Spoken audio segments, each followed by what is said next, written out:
It's 8 p.m. and here are our top stories. Denver 7 investigates, uncovers failures by a major area hospital, putting patients' lives at risk. Based on our reporting, would you say we identified a problem? I would say based on your report, you identified numerous problems. Our repeated attempts to get answers shot down by Denver Health. We've reported some critical things. Why are you walking away from our questions? We just want to hear your perspective. Tonight, the city looking into discrepancies and holding them accountable. A former Loveland officer takes a plea deal after video showed the violent arrest of a woman with dementia. And Russia's onslaught intensifies in key Ukrainian cities. Vladimir Putin will continue the aggressive push and actually ramp up the brutality. Plus, Doveco schools naming their candidates for superintendent. When you actually see people dying in your hands, it weighs on you heavier, which is why I'm happy to be here and have this conversation. These stories need to come out.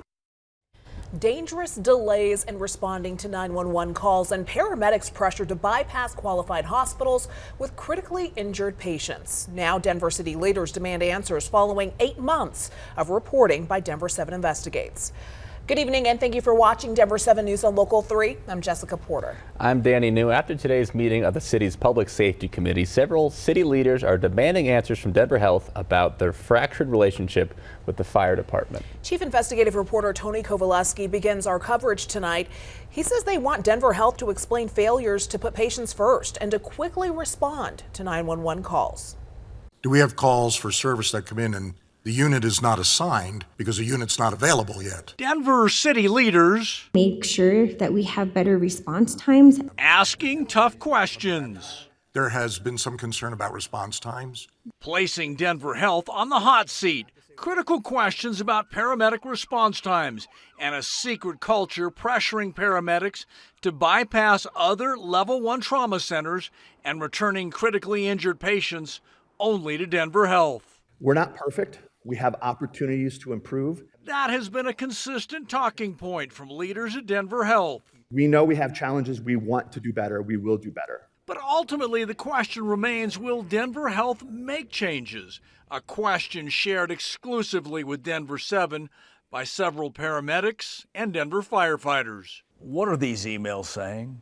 The emails are saying what we all know, is that there has been a long-time problem with how long it takes an ambulance to arrive on scene. In recent months, Denver 7 has uncovered a paper trail of problems supported by passionate testimonials from emergency responders demanding accountability. Were you ever questioned about a decision to bring a level 1 trauma patient to the closest hospital instead of Denver Health? Yes, by my superiors and the medical direction team. Do you think Denver Health believes that they can't be stopped? Yes. They do. They play by their own rules. Those testimonials and the stacks of emails included in our reports were the foundation for questions by members of Denver City Council. I wasn't surprised that the wait times are as long and there seems to be some conflict between the paramedics and the Denver Fire Department, and it's a shame. If you had not been reporting on this, I'm not so sure we'd have all these people in the room today, so thank you.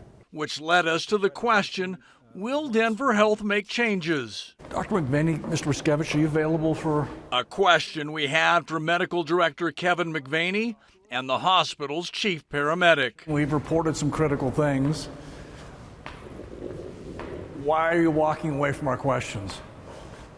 We just want to hear your perspective. Are you going to change anything?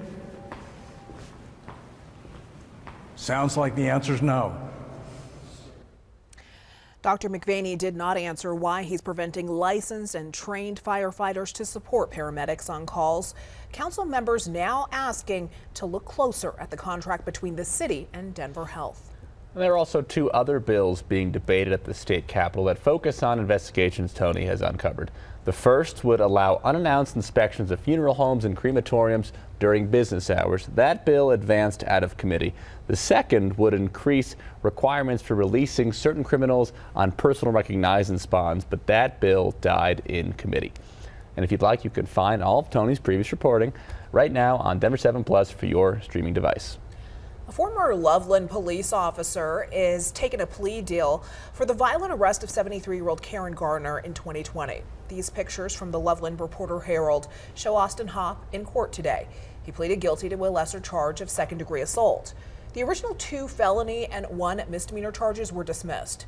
Hopp arrested Garner, who has dementia, for allegedly stealing $13 of merchandise from Walmart. Garner's arm was fractured and her shoulder dislocated during the arrest. Hopp faces between 2 and 8 years in prison. Colorado Attorney General Phil Weiser is worried about your children using TikTok. Some parents might second that. Specifically, he has joined a nationwide investigation into the physical and mental harms the social media platform may cause. The investigation is looking to what TikTok may have known about those problems and how the app uses techniques to boost engagement from young users. One of the challenges on social media is if companies only ask one question, what leads to more engagement?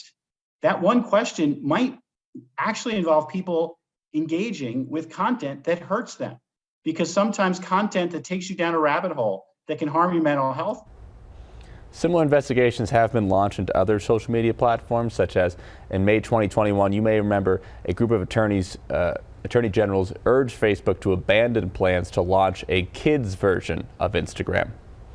And tonight, parents are speaking out about the dangers of social media and how it can connect teens and young adults to drug dealers.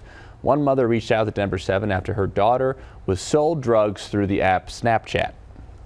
We didn't realize that she had gone on to a new drug. It was Oxy. It was those M30 pressed pills. And what she didn't know is that they were laced with fentanyl. We got the phone call. She had overdosed at a girlfriend's house, and she's also a teenager. She had to perform CPR. That is so scary. And fortunately, her daughter survived and is now in rehab. We'll have more of this mother's message and a warning about how her daughter got the laced drug coming up on Denver 7 News at 10. The International Criminal Court has opened an investigation into possible Russian war crimes and crimes against humanity in Ukraine. The New York Times is also reporting a major Ukraine city on the edge of the Black Sea has fallen to Russia. Ukraine is now requesting more weapons to help fight off Russian troops. Colorado Congressman Jason Crow spoke to us today, saying Russia is regrouping and will likely ramp up its air attacks on Ukraine in the coming days. But Crow added that the U.S. and NATO should not get involved in the active fight itself, something he said could lead to full-on nuclear war. My thought is very clear. We do not have the capability, nor should we attempt to set up a no-fly zone. And those that are talking about that, I don't think fully understand what that means and how you do that. The University of Colorado is taking its own action against Russia and will begin liquidating all university investments with Russian companies. Governor Jared Polis is now urging all Colorado universities and community colleges to investigate their holdings that involve any Russia ties. Lakewood, which is Colorado's 5th largest city, did not know that, is the latest to approve common consumption for specific areas. So soon you could see people walking with an IPA or a cocktail in hand at places like the Belmar Shopping Center. That's something you see a lot. In Denver, a common consumption ordinance was approved back in 2019 with the application process opening up just last year. Denver 7's Veronica Acosta explains why we still haven't been able to walk with a drink in hand anywhere in the metro. This part of the Five Points neighborhood is one of the many that expressed interest in becoming a common consumption area, and that was months ago. The businesses here, they submitted an application, but because that wasn't complete, it could be months until that happens. Denver's Department of Excise and Licenses hasn't received a single complete application since opening that process up in June of 2021. This Five Points area closed off a street behind some of its restaurants and bars in anticipation for it becoming a common consumption area, but today it still sits empty. The owner of Coffee at the Point, a business a part of the Five Points neighborhood, is in the process of resubmitting that application and says becoming a common consumption area is a really big opportunity, but it is also a very lengthy process. I think some of that excitement has maybe waned a little bit just because of the length of time it's taken to get this process moving. It's taken some time to get to where things are right now. It'll take a little bit more time to take it to a place to where we can actually say, all right, yeah, this feels pretty good. And the spokesperson for Denver's Department of Excise and Licenses says becoming a common consumption area takes time. He said even if businesses were to submit a complete application today, it would be anywhere between 6 to 9 months before we saw people here behind me walking spot to spot with a drink in hand. In Denver, I'm Veronica Acosta, Denver 7 Local 3. Thank you, Veronica. Moving on, in the wake of Superintendent Corey Wise's firing last month, Douglas County School Board is quickly moving forward with its superintendent search. In fact, this evening the board announced 2 finalists for the position already. The contestants are Executive Director of Schools for American Academy, Erin Kane, and Danny Windsor, who is the Executive Director of Schools for the Parker region. The vote indicates conservatives on the board seem to prefer Kane, and then liberals prefer Windsor. And up next, tomorrow the finalists will be interviewed in a public session. Coming up on Denver 7 News at 8.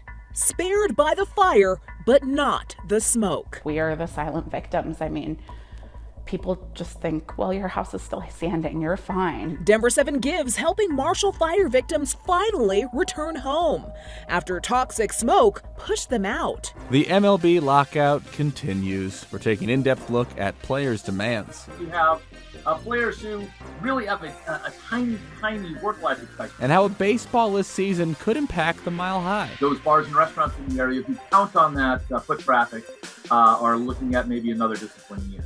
Temperatures in the 30s tonight all across the Front Range. A nice warm day headed our direction tomorrow, and then some snow in the forecast. I'll have your complete 7-day coming up.